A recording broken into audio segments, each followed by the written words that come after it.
I was sitting in my living room on a Tuesday morning, still holding the lottery ticket in my trembling hand, staring at the computer screen that showed those 6 impossible numbers matching perfectly. $12 million. The numbers Edward always played on his birthday, March 15th. It had been 4 years since he passed, and I kept buying one ticket every year on that date, like keeping a candle lit for him. This year, that candle had just exploded into fireworks. My phone rang before I could even call Claire to share the news. I picked it up without looking at the caller ID, assuming it was my daughter somehow sensing her mother needed to talk. "Hi, Maggie. Already heard the news. Congratulations on the luck." Tyler's voice. My son-in-law. The tone was flat, utterly devoid of genuine warmth. I felt my stomach tighten immediately. How did he already know? I had literally validated the ticket 15 minutes ago, hadn't told a single soul yet. "Tyler, Thank you. I just found out myself." "Look, I'll get straight to the point," he cut me off. "I'm gonna need a big loan. Since you're rich now and don't really have anything left to do with that money, you can transfer it to me right away. Let's say 80,000? I need to close a business deal by Friday." The words hit me like cold water. Not, "How are you feeling?" Not, "What are you planning to do?" Just immediate demand, as casual as asking me to pass the salt. I stood up from the couch, my legs feeling unsteady. "Tyler, I literally just won an hour ago. I haven't even—" "Maggie, be realistic here." His voice had that condescending edge I'd noticed before, but always chose to ignore for Claire's sake. "You've already lived your life. You had your career, raised your kid, did all that. I'm building a future. This money would make way more difference in my hands than yours. You're what, 58? What are you going to do, buy a sports car?" I walked to the window, looking out at the garden Edward and I had planted together 20 years ago. The rose bushes were blooming early this spring. My late husband had always seen the best in people, sometimes to a fault. But even Edward had raised an eyebrow when Claire announced she was marrying Tyler after knowing him only 8 months. "Tyler, this is a significant amount of money. I need time to think about my finances, make plans." "Plans?" He actually laughed. "Maggie, you live in a 3-bedroom house in Seattle. You drive a Honda that's older than my marriage. You're retired. What plans could you possibly have that require $12 million? Meanwhile, I've got investors waiting, opportunities that could triple this money. You'd basically be investing in your grandson's future." The mention of Lucas made my heart hurt. My 3-year-old grandson, the light of my life. Tyler knew exactly what buttons to push. "I'm not saying no," I said carefully, buying myself time. "I'm saying I need to process this. Can we talk about it later this week?" "Later this week?" His frustration was obvious now. "The deal closes Friday, Maggie. This is time-sensitive. You're sitting on $12 million you didn't even work for. Sorry, but it's true, you just got lucky, and I'm asking for less than 1% of it. That's literally nothing to you." My hands were shaking, and not from excitement about the lottery anymore. I sat back down on the couch, the one Edward and I had bought at an estate sale in 1998. We'd refinished it ourselves over a weekend, laughing as we got more varnish on our clothes than the wood. "Tyler, I'm going to say this once."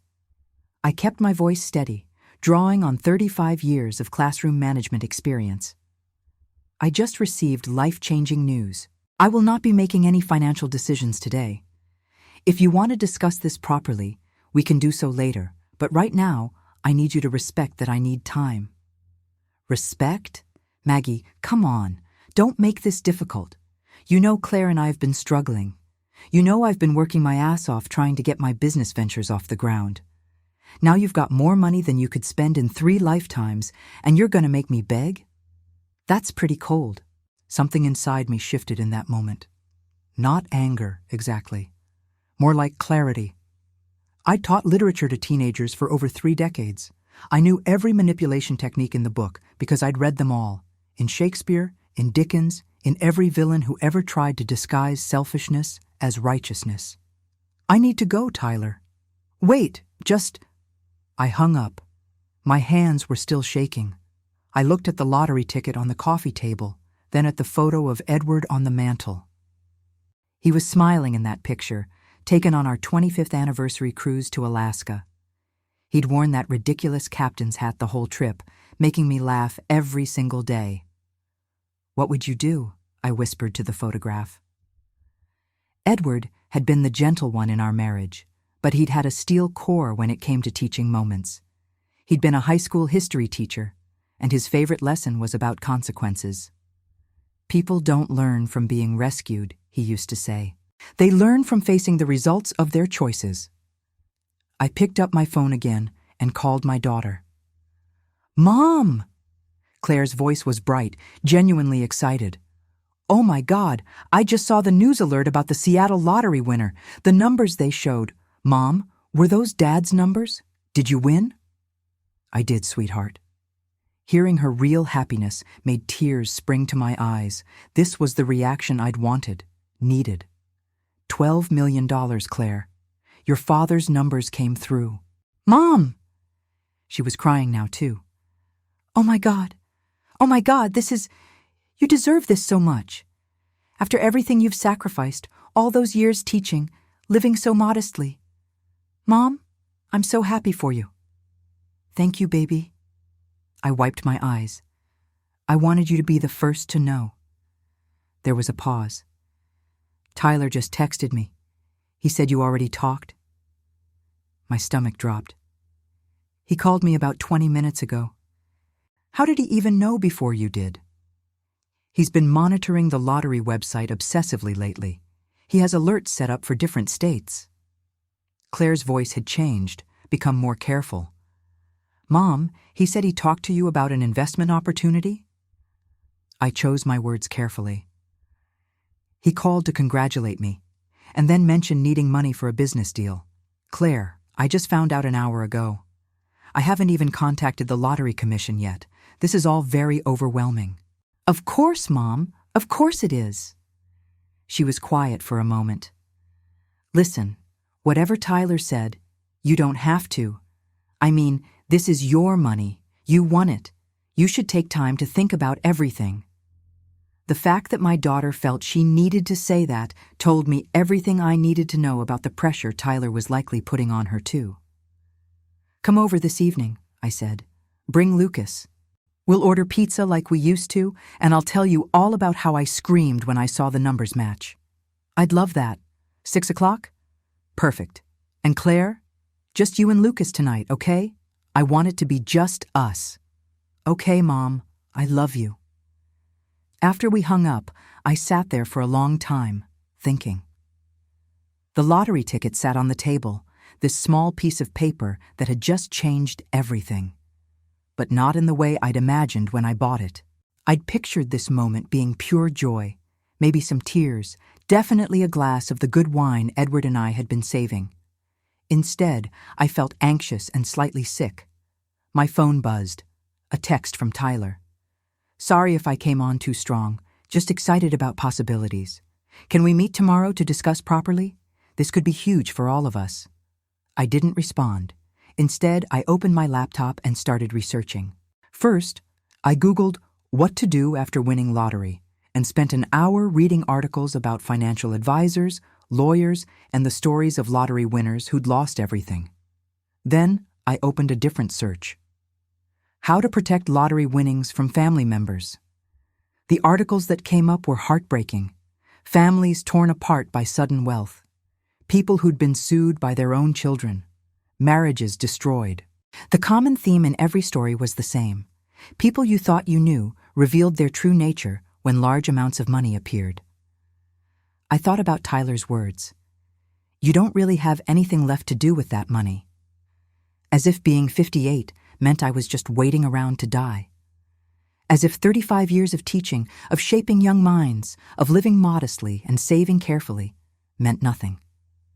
As if winning the lottery somehow made me less deserving of the money than his vague business ventures that never seemed to materialize into actual income. My phone rang again. Tyler again. I let it go to voicemail. 2 minutes later, he called back. Voicemail again. Then a text. Maggie, we need to talk. This is important. Call me back. I turned off my phone. The house was quiet. I walked through it slowly, looking at everything Edward and I had built together. The kitchen where we'd cooked thousands of meals. The reading nook where I'd graded papers while he planned his history lessons. The guest room that became Claire's room again, briefly after college, and then Lucas's room when they visited. This house had been enough for us. A teacher's salary and careful planning had given us a good life. We'd never been rich, but we'd never missed a meal, never worried about the mortgage, never felt poor. Edward's life insurance and my pension meant I could retire comfortably at 55. We'd done everything right, and now someone who'd never held a stable job longer than 8 months was telling me I had nothing to do with $12 million. I walked back to the living room and looked at Edward's photo again. A teaching moment, I said aloud. That's what this needs to be. I turned my phone back on. 4 more texts from Tyler, each one slightly more impatient than the last. I scrolled past them and called someone else instead. Hartman and Associates, this is Rebecca speaking. Hi, Rebecca. This is Margaret Thornfield. Is Richard available? I need to speak with him about something time-sensitive. Richard Hartman had handled our estate planning when Edward died, helped me navigate the insurance paperwork, and had been a friend of our family for over 20 years. If anyone could help me think through this situation clearly, it was Richard. Mrs. Thornfield, I saw the news about the lottery winner in Seattle. I had a feeling it might be you. Those were Edward's numbers, weren't they? They were. I smiled despite everything. Rebecca, is Richard free? For you? He'll make time. Hold, please. A moment later, Richard's warm baritone came through the line. Margaret, congratulations, though I'm guessing if you're calling me an hour after winning $12 million, something's already gone wrong. You always were perceptive, Richard. I sank back into the couch. I need your advice, and possibly your services. How quickly can I see you? I can move my 2 o'clock. Come in at 1:30? And Margaret, don't sign anything. Don't transfer anything. Don't promise anything to anyone until we talk. I won't. Thank you, Richard. After I hung up, my phone immediately buzzed again. Tyler. Maggie, you're being unreasonable. I'm family. Claire is your only daughter. Lucas is your only grandchild. You really going to be selfish about this? I read the message 3 times. The word selfish sat in my chest like a stone. I'd spent my entire life giving, to my students, to my community, to my family. I'd worked full-time while raising Claire alone after Edward's hours got cut during the recession in 2009. I'd paid for Claire's college education in full so she wouldn't start her adult life in debt. I'd babysat Lucas twice a week for free so Claire could take on more freelance work because Tyler's income was so unreliable. Selfish. I started typing a response, then deleted it, then typed another, and deleted that too. Finally, I just turned off the phone again. The pizza dinner with Claire and Lucas that evening was bittersweet.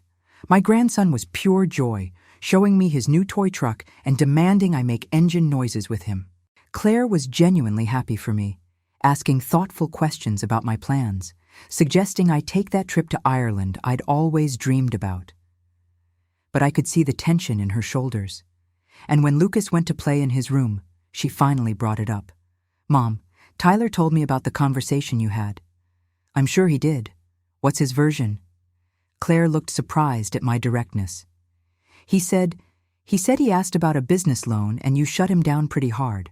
Did he mention that he called me 20 minutes after I won, before I'd even told you? Did he mention that he said, I have nothing to do with the money because I've already lived my life? My daughter's face went pale. He said that? Word for word, Claire. She was quiet for a long moment, looking down at her hands. Mom, I didn't know he was going to call you. He just came home earlier saying he'd seen the lottery news and that this was perfect timing for some deal he's working on. I told him to wait, to let you process everything first, but he said family doesn't wait when opportunities arise. And what do you think, sweetheart? Honestly? Claire's eyes filled with tears. I think I'm tired, Mom. I'm so tired of being the only one working a real job. I'm tired of his business ventures that never make money. I'm tired of being the one who pays for Lucas's daycare and our health insurance and our groceries while he talks about the big break that's always just around the corner. I reached across the table and took her hand. Then why do you stay? Because he's Lucas's father. Because I made vows. Because... She wiped her eyes. Because I keep hoping he'll finally grow up and be the partner I need him to be. And every time I get close to giving up, he'll have a good week or be really sweet to Lucas, and I think maybe he's changing. Oh, baby. I'm sorry, Claire said quickly. This is your day, your amazing, wonderful day, and we're talking about my problems. Your problems are my problems. They always have been. I squeezed her hand. And Claire, I need you to know something. Whatever I decide to do with this money, it's not a reflection of my love for you or Lucas. You understand that, right? She nodded, but I could see the fear in her eyes. Fear that maybe her husband's pushiness had damaged something between us. And maybe it had. Not my love for her, that was eternal and unshakable. But something else. Some boundary that Tyler had crossed without even realizing it was there. That night, after they left, I stood in my bedroom looking at the wedding photo on my dresser. Edward and I, both so young, both so idealistic. We'd worked so hard for everything we built. Nothing had ever been handed to us. We'd earned every single thing we had. And now I had $12 million that I absolutely had not earned. Pure luck. Tyler was right about that, at least. But that didn't mean he was owed any of it. I thought about Edward's teaching philosophy again. People don't learn from being rescued. They learn from facing consequences. Tyler Brennan needed to learn a lesson, and I was going to teach him one he'd never forget. Let me take you back 4 years, to the day that changed everything long before any lottery ticket did. March 15th, 2021, Edward's 62nd birthday. We were planning to celebrate that evening, reservations at his favorite Italian place, the one where the owner knew us by name after 20 years of anniversaries. He was at his desk in the home office that morning, grading papers. I remember walking past and seeing him rubbing his left arm, his face a little pale. Edward, you okay? Yeah, just slept wrong, arms a bit sore. He smiled at me, that same smile that had made me fall in love with him 34 years earlier. Stop worrying, Maggie. You know I'm healthy as a horse. 3 hours later, he collapsed in his classroom. Massive heart attack. The students said he'd been in the middle of explaining the Treaty of Versailles when he just stopped mid-sentence, looked confused, and fell. He was gone before the ambulance even arrived. The funeral was packed. Former students, colleagues, neighbors, friends from the community theater group where Edward had built sets for 20 years. Everyone loved Edward. He was the kind of man who remembered birthdays, who showed up when you needed help moving furniture, who could talk to anyone about anything and make them feel heard. Claire was devastated. She'd always been a daddy's girl, and losing him so suddenly, so young, broke something in her. She moved back home for a while, sleeping in her old bedroom, crying herself to sleep most nights. I'd lie awake in my empty bed listening to her sob through the walls, wishing I could take her pain away. That's when Tyler showed up. August of 2021, 5 months after the funeral. Claire had forced herself to go to a friend's birthday party, her first social event since Edward died. Tyler was there, friend of a friend, visiting Seattle for work, charming and attentive and saying all the right things. Your dad sounds like he was an amazing man, Tyler told me the first time Claire brought him to the house, about 3 weeks after they'd met. Claire talks about him all the time. Those are big shoes to fill, but I'm up for the challenge. I'd wanted to like him.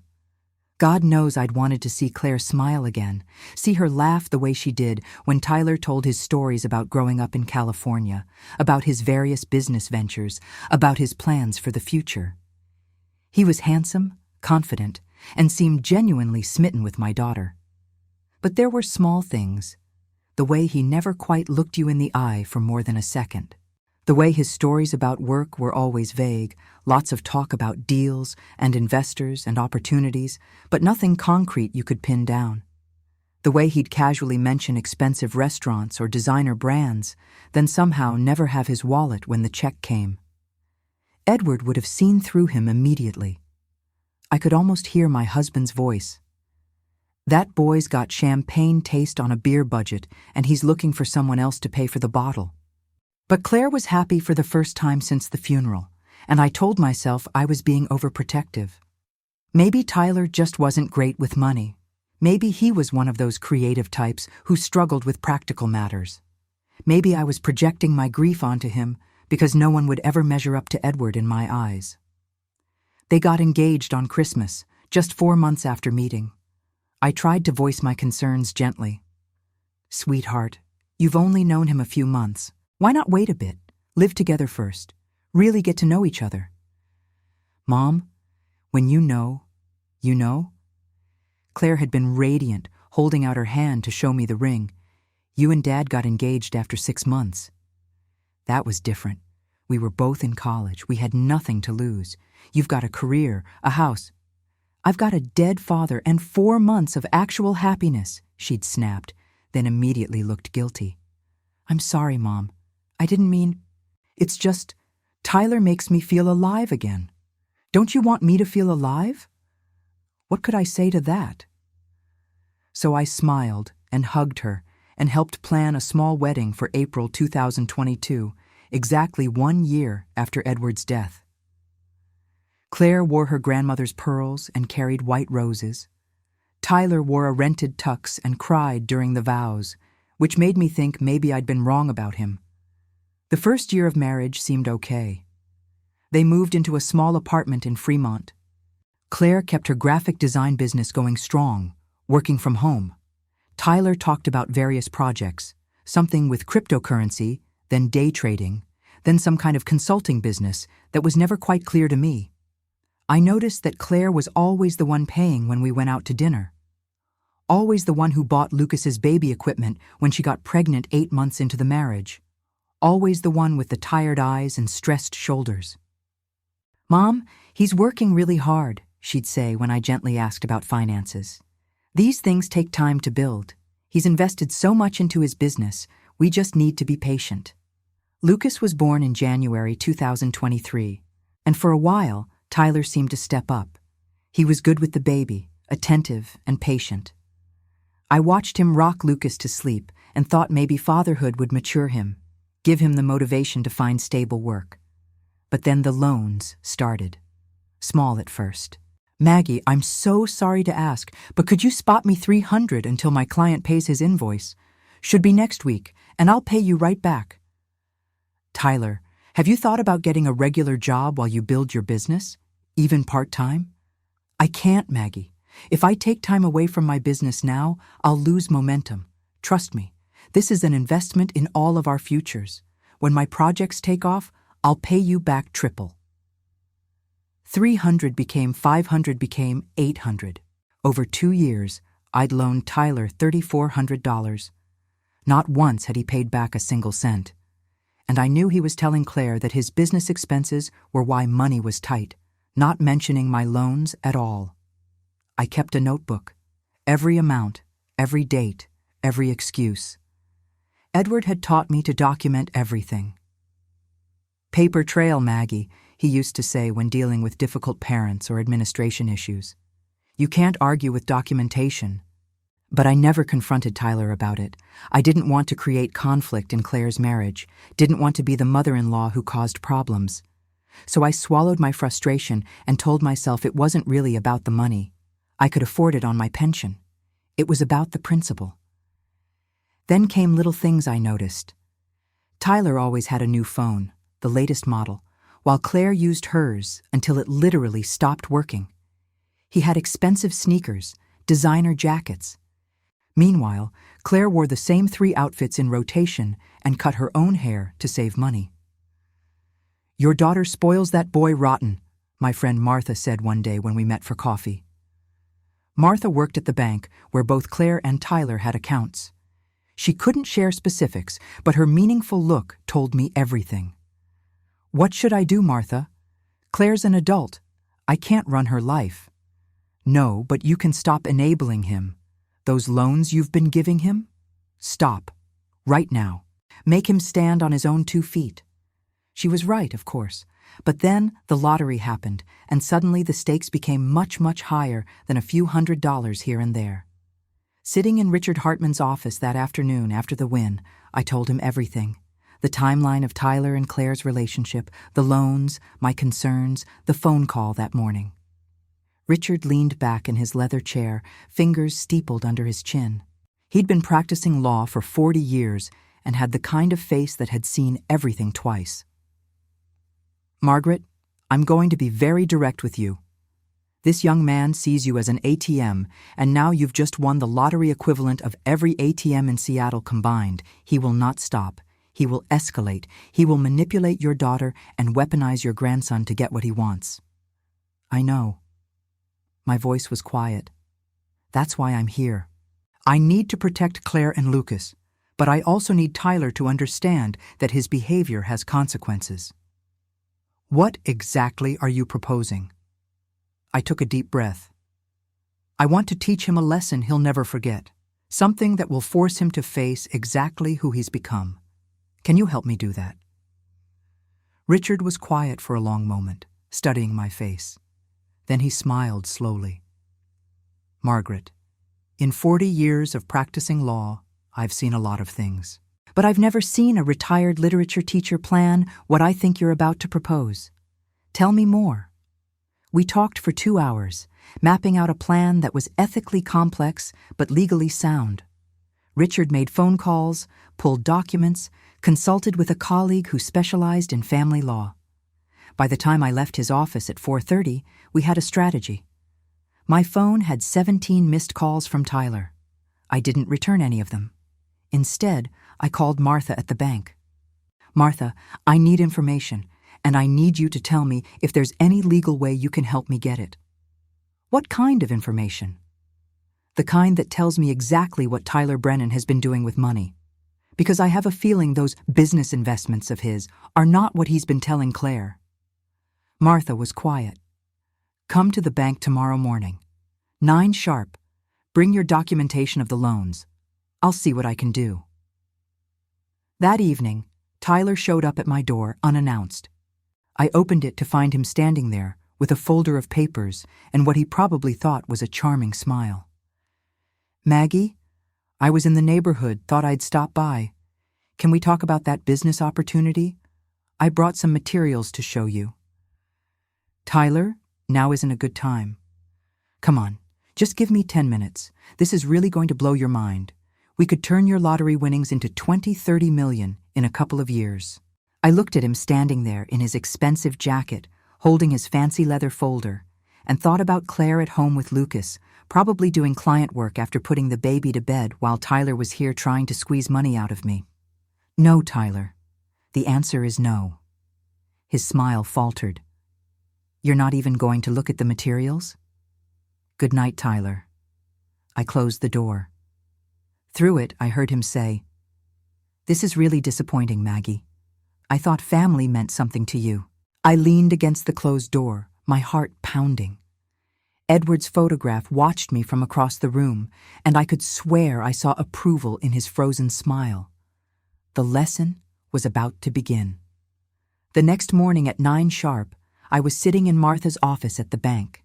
She closed the door and pulled her chair close to mine, speaking in a low voice, even though we were alone. "Margaret, what I'm about to tell you, I shouldn't be telling you. But you've been my friend for 25 years, and Claire is like a niece to me. So I'm going to share what I can without completely losing my job. I understand, and I appreciate this more than you know." Martha opened a folder. Tyler Brennan has been making deposits and withdrawals from his joint account with Claire that suggest a pattern of financial behavior that, let's say, would concern me if it were my daughter's husband. Can you be more specific? 6 months ago, he attempted to open a credit card in Claire's name alone. Application was denied due to their joint accounts already being at credit limit, something Claire may not be aware of since Tyler handles most of the banking. He's also made numerous ATM withdrawals, small amounts, $50 to $100 at a time, several times a week. Classic pattern of someone trying to keep cash spending off the books. My stomach turned. How much total? In the last year? Roughly $18,000 in cash withdrawals that don't correspond to any bills or documented expenses. The account shows Claire's freelance income deposits regular as clockwork. Tyler's deposits? Martha shook her head. Maybe 3 in the last 6 months, none over $500. So she's been supporting him entirely. More than that, she's been supporting him while he drains their savings. Martha pulled out another page. They had $15,000 in a joint savings account 2 years ago. It's down to $1,200. I felt sick. My daughter was working herself to exhaustion while her husband bled their finances dry, and then he had the audacity to demand $80,000 from me. There's more, Martha said quietly. I have a colleague at First National. Tyler has an account there that Claire's not on. He opened it 18 months ago. I can't access details, but my colleague mentioned seeing some concerning cryptocurrency transactions. Large amounts going in, larger amounts going out as losses. How large? She couldn't say exactly, but she mentioned the number 45,000. I sat back in my chair, trying to process. Where would he even get $45,000? That's the question, isn't it? My guess? Credit cards Claire doesn't know about, maybe a loan against something. Margaret, this man is in financial free fall, and your lottery win must feel like a life raft to him. I left the bank with documentation Martha had carefully prepared, printouts that showed just enough to be damning without violating banking privacy laws. Everything was properly redacted. Everything was obtainable through legal channels if needed, but having it all compiled like this made the picture devastatingly clear. Tyler Brennan wasn't just irresponsible with money. He was actively destructive. Over the next week, Tyler's behavior escalated exactly as Richard had predicted. He started showing up at my house at random times, always with a new pitch, a new folder full of papers, a new reason why I should give him money right away. Maggie, I've got investors ready to match whatever you put in. This is a ground floor opportunity in renewable energy. Your $80,000 could become $400,000 in 18 months. Maggie, I'm looking at a property that's about to go into foreclosure. We could flip it in 60 days, easy 30% return. But I need to act fast. Maggie, there's this emerging cryptocurrency that's about to explode. I've got inside information. This is the kind of opportunity that could set up Lucas's entire college fund. Each time I said no. Each time he became a little more frustrated, a little more pushy, a little less concerned with maintaining a pleasant facade. Then he started using Lucas. My 3-year-old grandson would call me, and I could hear Tyler coaching him in the background. Tell Grandma about the big house, Lucas. Tell her what Daddy said. Grandma, Daddy says we getting a big house with a pool. You gonna help us, right? My heart shattered every time. After the 3rd call like this, I called Claire. Honey, is Tyler telling Lucas that I'm buying you a house?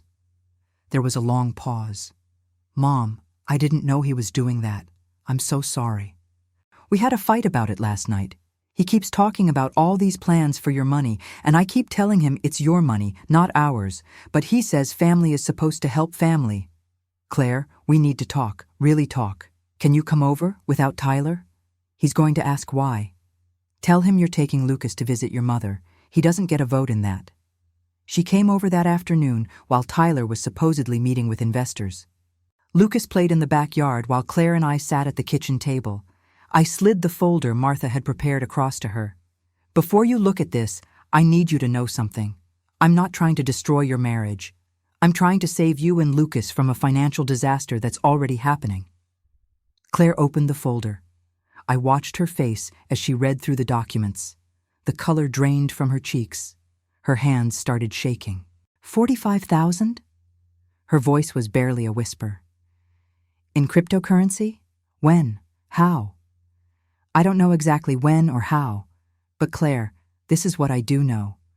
Tyler called me 20 minutes after I won the lottery demanding $80,000. Not asking, demanding. He said I had nothing to do with the money because I'd already lived my life. Tears started rolling down my daughter's face. Mom, I didn't know. I swear I didn't know. He told me his business expenses were a few thousand. He said we'd been struggling because his clients were slow to pay. He said... She choked on a sob. He said so many things. I moved my chair next to hers and held her while she cried. Lucas came running in from the backyard, saw his mother crying, and immediately burst into tears himself. I ended up holding both of them, my daughter and grandson, while they cried, and I felt rage building in my chest toward the man who'd done this to them. After Claire calmed down, after Lucas was settled with a snack and cartoons, we talked for 2 hours. She told me things I hadn't known, how Tyler had been staying out late, claiming networking events but coming home smelling like bars, how he'd been irritable and defensive whenever she asked about money, how he'd started picking fights about small things to deflect from big conversations about finances. I thought maybe I was the problem, Claire said, her voice raw. Maybe I wasn't being supportive enough. Maybe I was too controlling about money. He kept saying I didn't understand how business works, how you have to spend money to make money. Sweetheart, spending money to make money requires actually making money eventually. She laughed, but it was bitter. I've been so stupid, Mom. No, you've been trusting your husband. That's not stupid. That's what marriage is supposed to be. What do I do now? I took a breath. I have a plan, but it's going to be hard, and it's going to require you to play along with something that might feel dishonest. What kind of plan? I told her. Everything Richard and I had worked out, the trap we were setting, the lesson Tyler was about to learn. Claire listened with wide eyes, occasionally gasping, once almost laughing in disbelief. Mom? That's diabolical. Your father would have called it a teaching moment. Dad would have loved this. Fresh tears spilled down her cheeks, but this time she was smiling. God, I miss him. Me too, baby, every single day. That evening, I sent Tyler a text message. We should talk about the loan. Can you come by Saturday at 2? I've made a decision. His response came in seconds. Finally. Thank you, Maggie. You won't regret this. I'll be there. The next few days were a performance worthy of an Oscar. Tyler became the perfect son-in-law, attentive and grateful. He sent me articles about investment strategies. He called to ask how I was feeling, if I needed anything. He even offered to help with yard work, something he'd never done before in 3 years. Claire played her part perfectly, acting like everything was normal at home while secretly meeting with a divorce attorney Richard had recommended. Just in case, just to know her options. Meanwhile, Richard was preparing the documents, 2 sets of them, each in their own envelope. Each representing a different path forward, a different choice Tyler would have to make. This is either going to work spectacularly or blow up in all our faces, Richard said when we met on Friday to finalize everything. If it blows up, at least we tried, and at least Tyler will know that I'm not someone to be manipulated. Margaret, in all my years, I've never had a client quite like you. Remind me never to get on your bad side. I smiled. Richard, you've been good to my family for 20 years. You have nothing to worry about. That Friday evening, Tyler came to dinner at my house. Claire and Lucas were there too, creating the illusion of family harmony.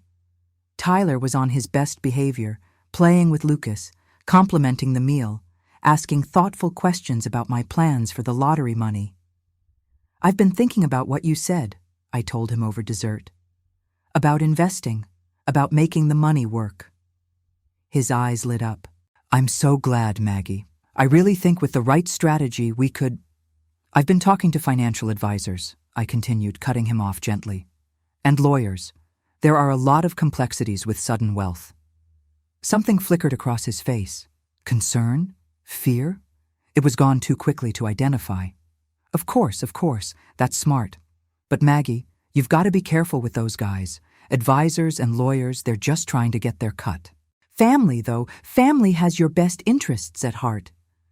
I met his eyes across the table. Does it? The question hung in the air. Claire suddenly became very interested in cutting Lucas's cake into smaller pieces. Tyler's smile never wavered, but I saw his jaw tighten. What's that supposed to mean? It means I've learned a lot about money in the last 2 weeks, about how people view it, how they use it, what it reveals about character. I stood up and started clearing plates. Tomorrow at 2, Tyler. We'll discuss everything then. He left an hour later, and the moment his car pulled away from the curb, Claire collapsed into a chair. Oh my God, Mom. I thought I was going to throw up. The way he was talking about family and best interests, I wanted to throw the bank statements in his face. Tomorrow, I said quietly. Tomorrow, everything comes to light. That night, I barely slept.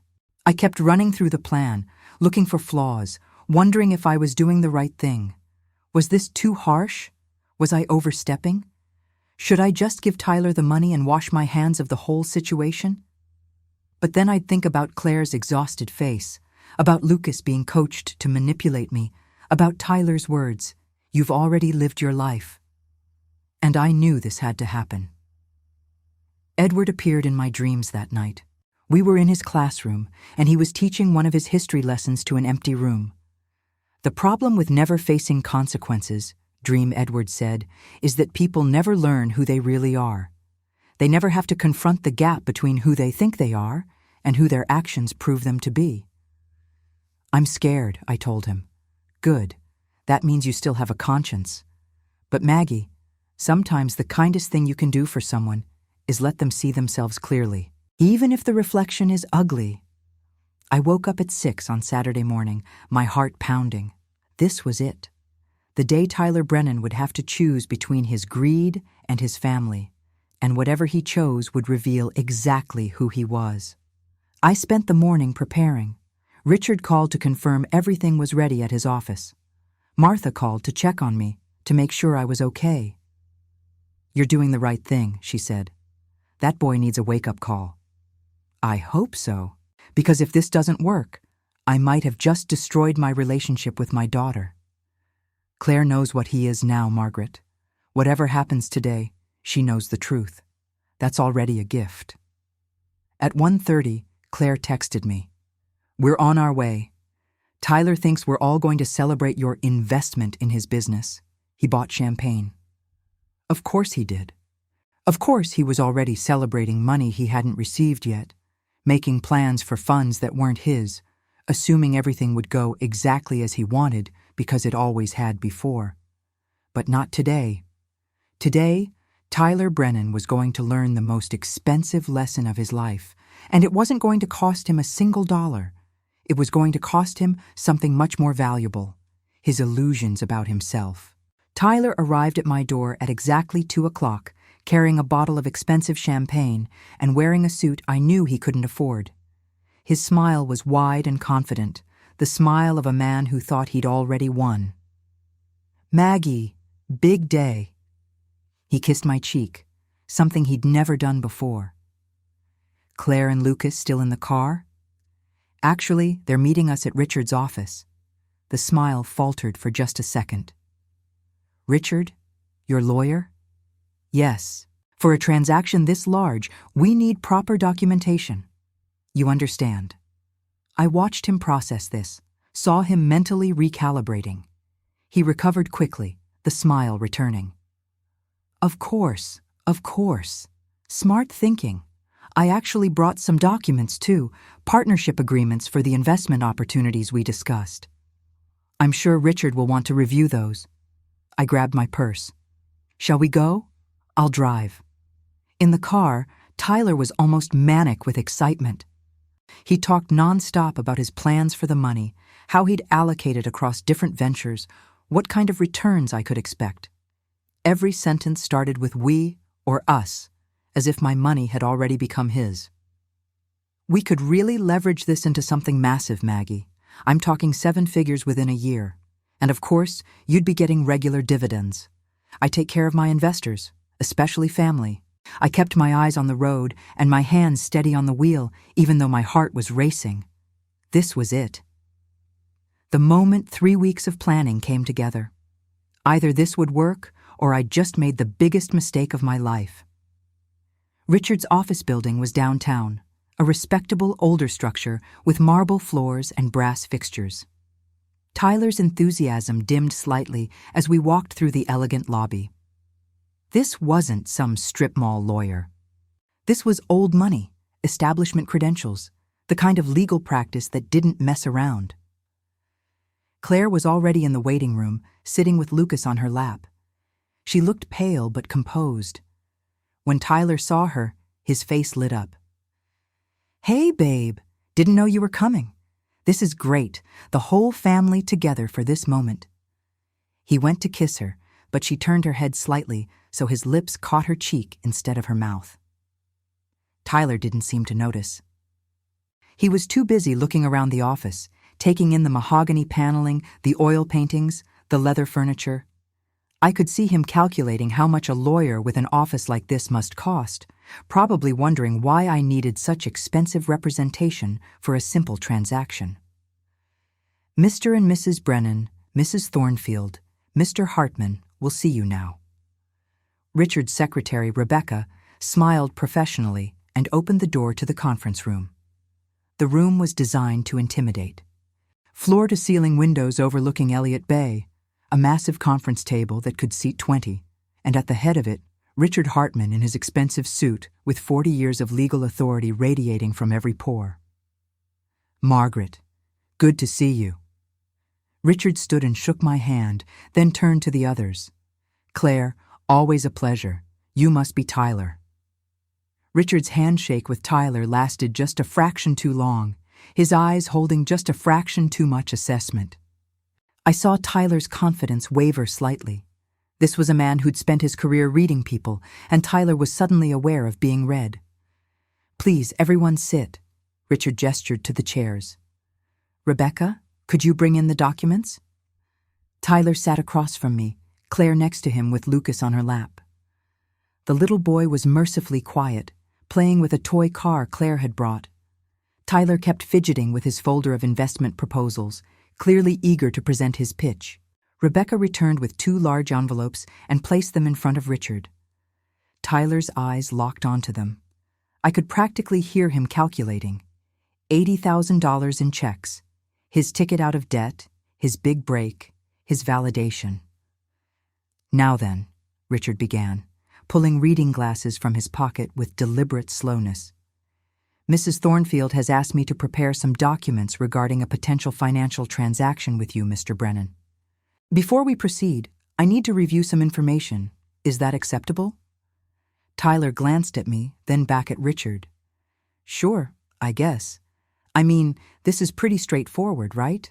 Maggie's investing in my business ventures. I brought contracts if you want to review them." He started to open his folder.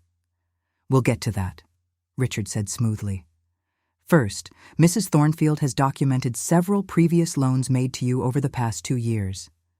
I have them here." He pulled out the notebook I'd kept, now photocopied and notarized. 7 separate loans totaling $3,400, none of which have been repaid. Are these figures accurate? The color started to drain from Tyler's face. Those weren't really loans.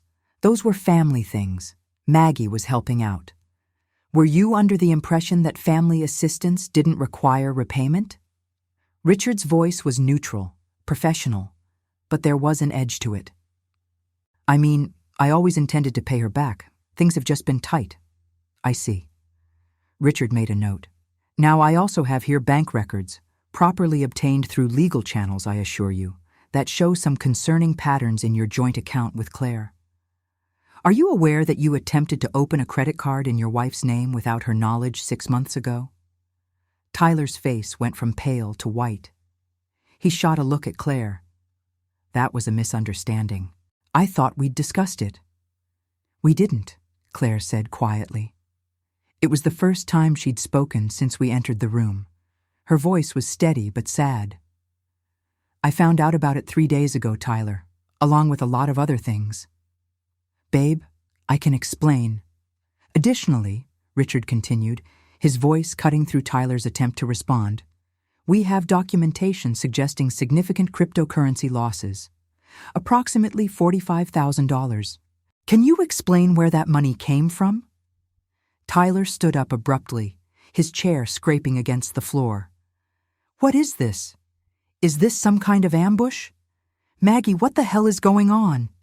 I thought we were here to finalize the investment." I looked at him steadily. "We are here to finalize something. Please sit down, Tyler." He sat, but his hands were shaking now. All his confidence had evaporated. He looked like a cornered animal, eyes darting between me, Richard, and Claire, trying to find a friendly face and finding none.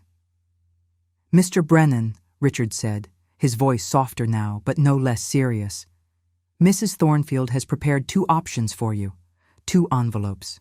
Each contains a different path forward. You're going to need to choose one, and I want you to understand that this choice will have significant consequences either way." He placed both envelopes on the table between us. Tyler stared at them like they were snakes. "What's in them?" His voice was barely above a whisper. Richard looked at me. I nodded. This was my moment, my teaching moment, the lesson Edward would have been proud of. "1 envelope," I said, keeping my voice calm and clear, "contains exactly what you asked for, $80,000. Tyler's eyes lit up despite his fear. "However," I continued, "accepting that envelope means signing documentation that acknowledges all previous debts, commits you to full repayment of the $45,000 in cryptocurrency losses, and agrees to immediate separation of assets from Claire. She would receive primary custody of Lucas, with supervised visitation for you until you demonstrate financial stability, all legally binding." The light in Tyler's eyes died. His mouth opened, but no sound came out. "The second envelope," I said, my heart pounding, but my voice steady, "contains no money, but it also contains no legal action for the previous loans, no reporting of the credit card fraud attempt, and an offer of marriage counseling if Claire agrees. A chance to fix your marriage instead of destroying it for cash." Tyler's hands were shaking visibly now. He looked at the envelopes, then at Claire, then back at the envelopes. The silence in the room was deafening, except for Lucas making quiet car noises with his toy. "You have 60 seconds to choose," Richard said, pulling out his phone to set a timer. "Starting now." The timer on Richard's phone ticked down with soft beeps. 60 seconds. 59. 58. Each second felt like an eternity. Tyler stared at the 2 envelopes like they were going to explode. His face had gone from white to a grayish color that genuinely worried me. His hands were trembling so badly that he had to press them flat against the table to keep them still. "This is insane," he whispered. "This is absolutely insane. Maggie, you can't do this. You can't just... This is manipulation." 45 seconds, Richard said calmly. "Is it manipulation?" I asked, my voice steady even though my heart was hammering. "Or is it a choice? You can have the money you demanded from me, Tyler. $80,000. All you have to do is accept responsibility for everything else you've done. Or you can walk away from the money and try to save your family. That's not manipulation. That's consequences." "Consequences for what? For asking my family for help? For trying to build a future?" "For the lies," Claire said suddenly. Her voice was quiet, but it cut through the room like a knife. "For the lies about where our money went, for the credit card you tried to open in my name, for coaching our son to manipulate my mother, for making me feel crazy every time I questioned you about money, for $45,000 in cryptocurrency losses that you hid from me while I worked 70-hour weeks to keep us afloat." Tyler turned to her, his eyes wild. "Claire, I was trying to make us rich. I was trying to give you and Lucas everything you deserve. You don't understand how business works, how investments work. Sometimes you have to take risks. 30 seconds, Richard announced. With my money? Claire's voice broke. With money we needed for rent, for food, for our son's daycare? You gambled away enough money to pay for a year of our expenses, Tyler. A year. And you never told me. You let me think we were struggling because your clients weren't paying, because the market was bad, because of bad luck. Not because you were gambling our savings away. It wasn't gambling. It was investing. 20 seconds. Tyler's hands were shaking so violently now that he knocked his folder of investment proposals onto the floor, papers scattered everywhere. He didn't bend down to pick them up. His eyes were fixed on the envelope Richard had said contained the $80,000. I watched him. I watched the calculations happening behind his eyes. I could see him trying to figure out if there was a way to have both, the money and the family. Trying to find a loophole, an angle, a way to manipulate the situation back into his control. But there was no angle here. There was just a choice. And the choice was going to tell us exactly who Tyler Brennan really was. 10 seconds, Richard said. Tyler reached for the envelope with the money. His hand was 6 inches away from it when he suddenly stopped. He looked at that envelope for a long moment. Then his eyes moved to Claire. She was crying silently, tears streaming down her face while she held Lucas close. Our grandson was still playing with his toy car, oblivious to the fact that his entire future was being decided in these final seconds. 5 seconds. Tyler's hand hovered in the air between the 2 envelopes. I held my breath. Please, I thought, please choose your family. Please prove that somewhere underneath all the arrogance and entitlement and delusion, there's a decent man who loves his wife and son more than he loves money. Time, Richard said. Tyler's hand dropped. He didn't grab either envelope. Instead, he pushed his chair back from the table and stood up. His legs were visibly shaking, his knees actually knocking together. He looked at me with an expression I'd never seen on his face before. Pure, undiluted shame. I can't. His voice was barely audible. If I take the money, I lose everything that matters. But if I don't take it... He looked around the room wildly. 45,000, Maggie. I owe 45,000 to people who aren't going to just forgive it. I took out personal loans, maxed out cards Claire doesn't know about. I'm drowning, and you just offered me a life raft, and I can't take it because the price is too high. He laughed, but it was a broken sound. The price is too high. Jesus Christ. I'm standing here looking at my wife and son, and I'm actually calculating whether $80,000 is worth losing them. What kind of person does that make me? Richard cleared his throat gently. Mr. Brennan, you still need to make a choice. Why? Tyler's voice rose, almost hysterical now. Why do I have to choose right now? Why can't we work something out? Why can't we negotiate? There has to be a way to... There isn't, I said firmly. This is the lesson, Tyler. This is the moment where you have to face who you really are. Are you the man who chooses money over family? Or are you the man who chooses to do the hard work of fixing what you've broken? You don't understand the pressure I'm under.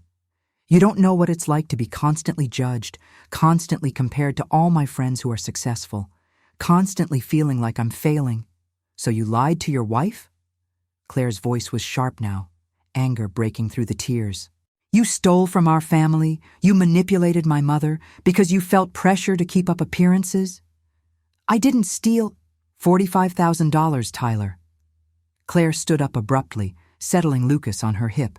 The little boy whimpered at the sudden movement. You took $45,000 of our money, money I earned, money we needed, and you gambled it away on cryptocurrency get-rich-quick schemes. And then you had the audacity to call my mother an hour after she won the lottery and demand more. Not ask. Demand. Like she owed you something. Tyler sank back into his chair. His whole body seemed to collapse in on itself. I know. God, Claire, I know. I've been lying to you, to myself, to everyone. I keep thinking the next thing will work, the next investment will pay off, the next deal will be the big one. And it never is. It's never enough. I'm never enough. The room went quiet. Even Lucas stopped making car noises, sensing the tension.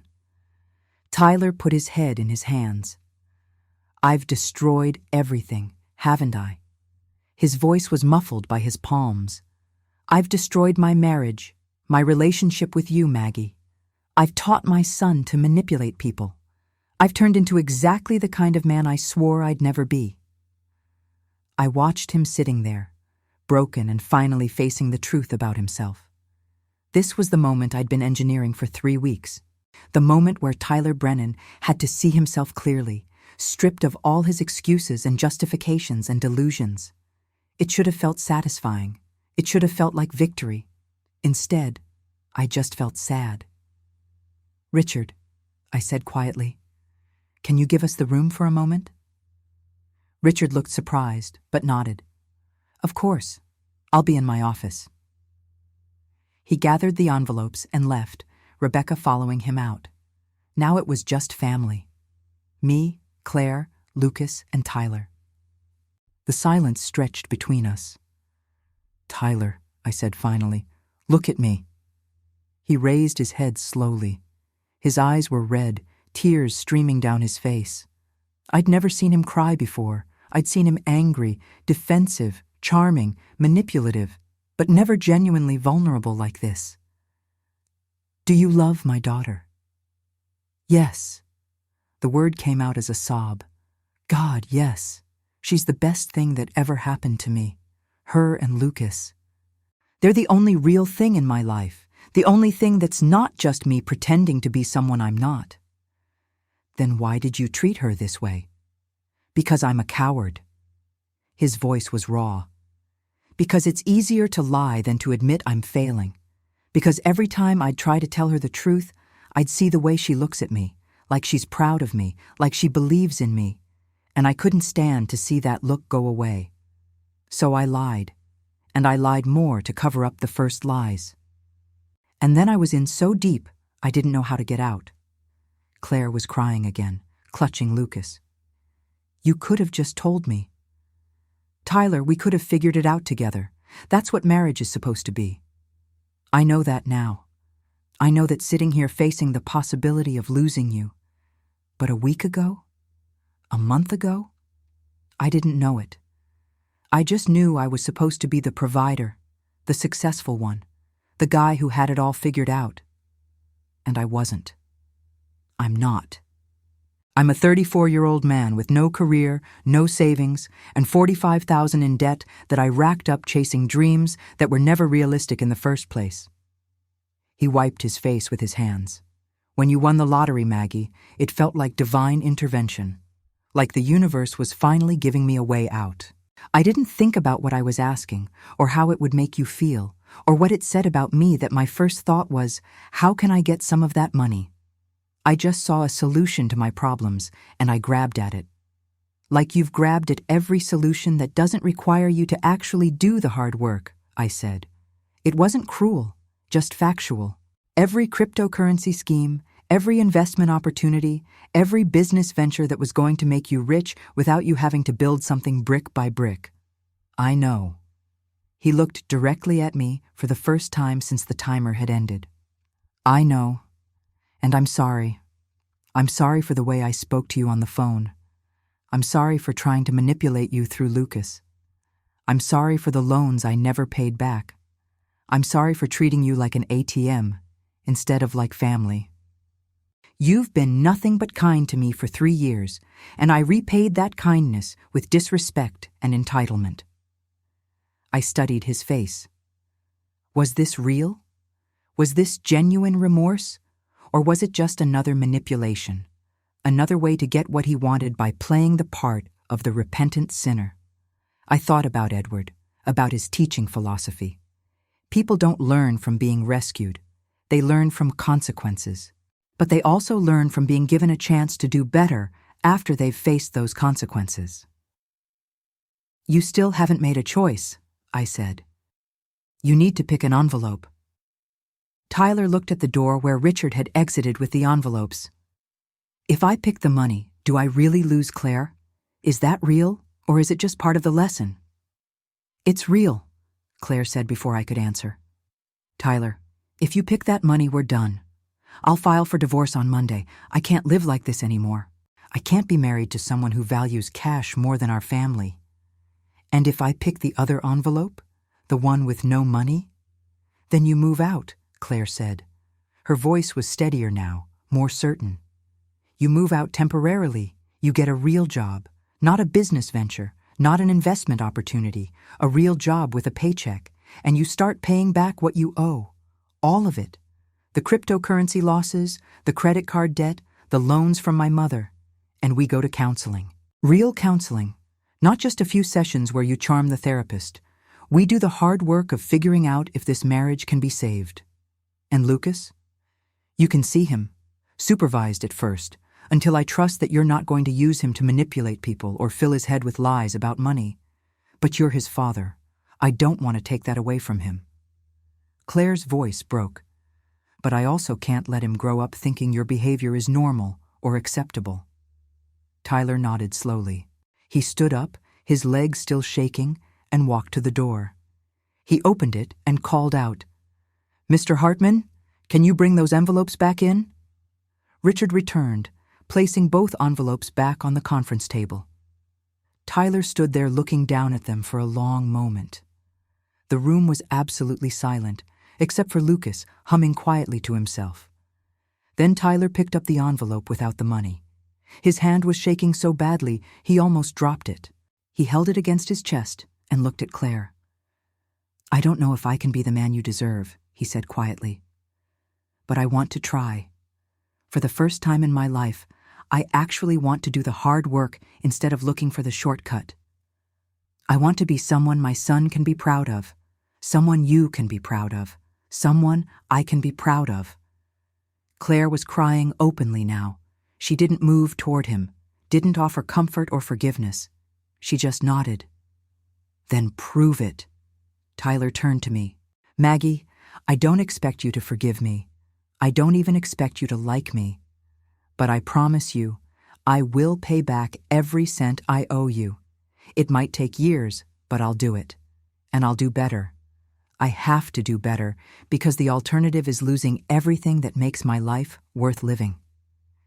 I looked at this broken man holding an envelope that represented choosing the hard path over the easy one, and I felt something shift in my chest. Was it forgiveness? Not yet. But maybe it was the beginning of belief that change was possible. "I'll hold you to that promise," I said. "And Tyler, thank you for making the right choice. Even if you needed this whole elaborate setup to get there." He laughed weakly. "This was the most expensive free lesson I've ever gotten." "The best lessons usually are," I said, thinking of Edward, of 35 years in a classroom, of all the times I'd had to let students fail so they could learn. "Now comes the hard part. Now you have to actually do the work." Tyler nodded, still clutching the envelope. Richard handed him a pen and the documents inside, acknowledgement of his debts, commitment to repayment, agreement to the temporary separation and counseling. Tyler signed each one without hesitation, his hand leaving shaky signatures that would legally bind him to his promises. When it was done, when all the papers were signed and notarized and filed, Tyler left the office alone. No champagne celebration. No victory lap. Just a man walking out to face the consequences of his choices and, hopefully, to start becoming someone better. Claire stood at the window watching him go, Lucas sleepy against her shoulder. "Do you think he'll actually change, Mom?" "I don't know, sweetheart, but at least now he knows what he has to lose. Sometimes that's enough to make people find strength they didn't know they had." "And if it's not enough?" I put my arm around her. "Then you'll be okay anyway. You've got a good career, a beautiful son, and a mother who has $12 million and a very strong sense of family loyalty. You're going to be fine no matter what." She leaned her head on my shoulder. I'm exhausted. I know. But you did the right thing today. You set boundaries. You demanded better. That takes courage. We stood there for a while, watching the Seattle skyline, holding each other up. Outside, somewhere in that city, Tyler was beginning the long, hard work of becoming someone worth being. Whether he'd succeed or not, only time would tell. But at least now, he had to try.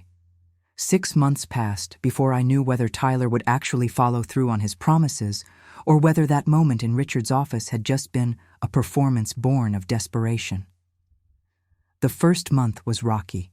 Tyler moved into a small studio apartment in Ballard, the kind of place he never would have considered before. Tiny, cheap, with thin walls and outdated appliances. He got a job doing digital marketing for a local restaurant chain. Nothing glamorous, nothing that would make him feel important at dinner parties, just steady work with a regular paycheck. Claire told me he complained constantly those first few weeks. About the apartment, about the job, about having to take the bus because they couldn't afford a second car anymore. She stood firm. I told him I didn't want to hear complaining. I wanted to see paychecks and receipts showing he was paying down his debts. The first payment arrived in my mailbox 6 weeks after that day in Richard's office. A check for $200 with a note. First installment on $400, 16 more to go. Tyler. The handwriting was shaky, but the check was good.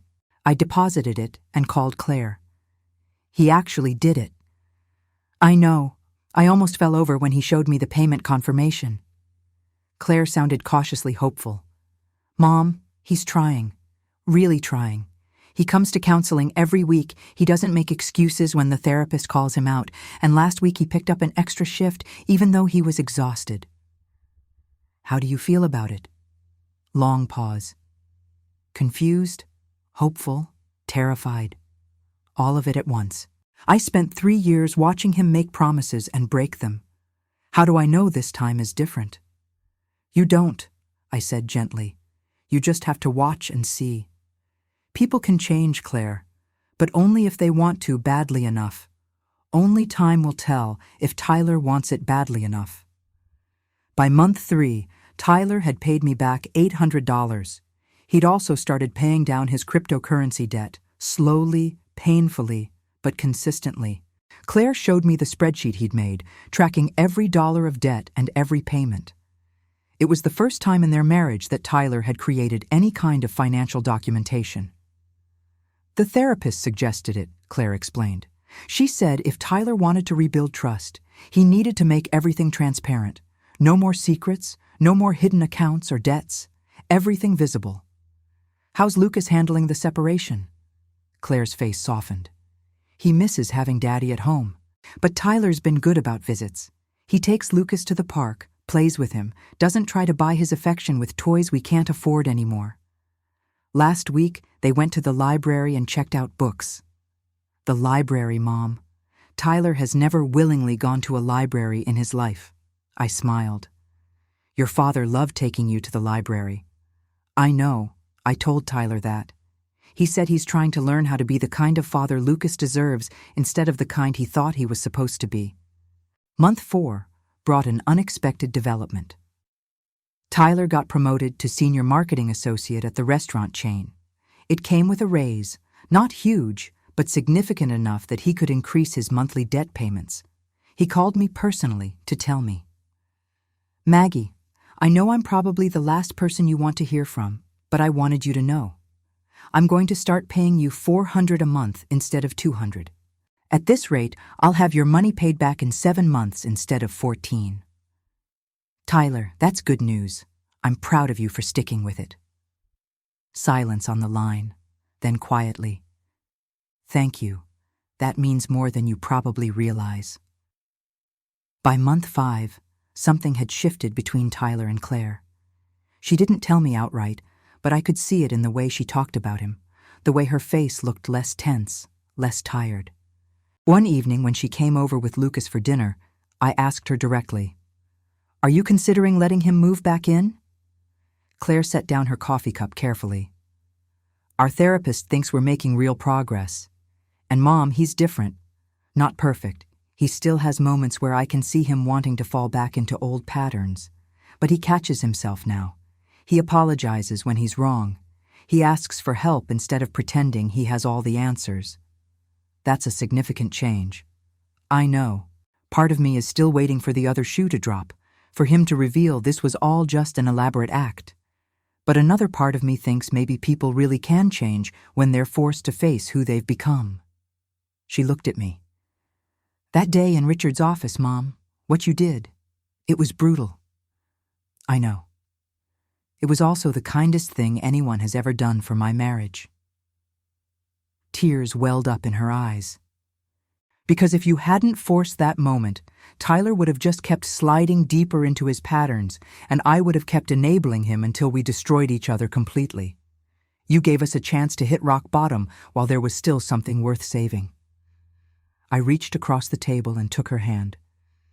Your father always said the hardest part of teaching was knowing when to let someone fail.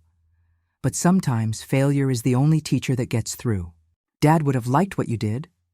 I hope so. I think about him every day, wondering if I'm making the right choices. You are, Mom. I promise you are. Month 6 brought the conversation I'd been both hoping for and dreading. Claire called me on a Tuesday evening. Tyler's paid off the last of his cryptocurrency debt, all $45,000. It took every penny of his savings, his entire tax refund, and him selling his car and his expensive watch collection. But it's done. And Mom, he's up to date on paying you back. $1,200 so far, right on schedule. That's incredible. We've decided to try living together again, just a trial run.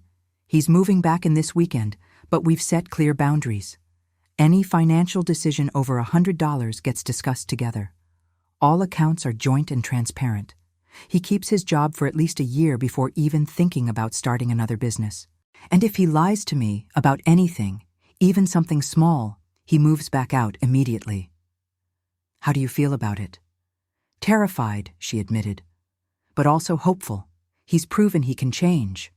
The question is whether he can keep changing, whether this new version of Tyler is sustainable or just temporary. There's only one way to find out.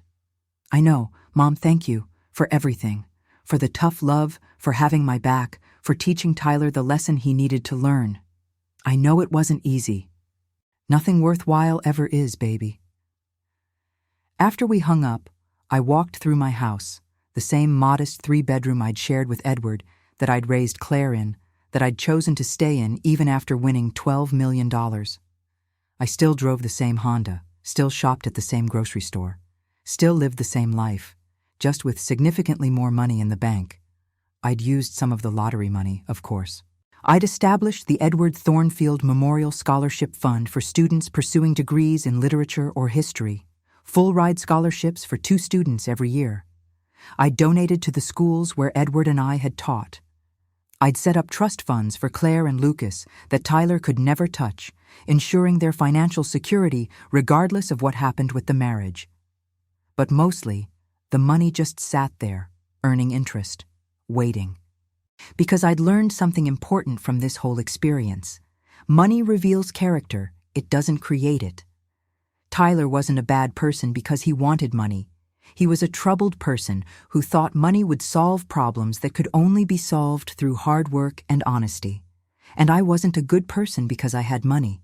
I was just someone who'd been lucky enough to win a lottery and wise enough to understand that the real wealth was in the relationships I protected and the lessons I taught. 3 months after Tyler moved back in with Claire, I received a letter in the mail. Inside was a check for $200 and a longer note than usual. Maggie, I'm writing this at my kitchen table while Claire makes dinner and Lucas plays with his trucks on the floor. It's a completely normal Tuesday evening, nothing special, except that for the first time in my adult life, I'm exactly where I'm supposed to be without wishing I were somewhere else or someone else. I'm not rich. I'm not successful by the standards I used to judge myself by. But I'm paying my debts. I'm being a real partner to my wife, and I'm teaching my son that character matters more than money. That day in the lawyer's office, I thought my life was ending. Turns out it was just beginning. Thank you for caring enough about your daughter to force me to face myself. Tyler. I put the letter in the box where I kept all of Edward's things, his wedding ring, his favorite tie, the program from the last play he built sets for. Tyler's letter belonged there, with the reminders of the man who'd taught me that sometimes the kindest thing you can do for someone is refuse to rescue them. That evening, I sat in the garden Edward and I had planted, watching the roses bloom in the fading light.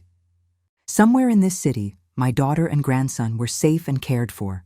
Somewhere, a man who'd almost destroyed his family was learning to be someone worth being.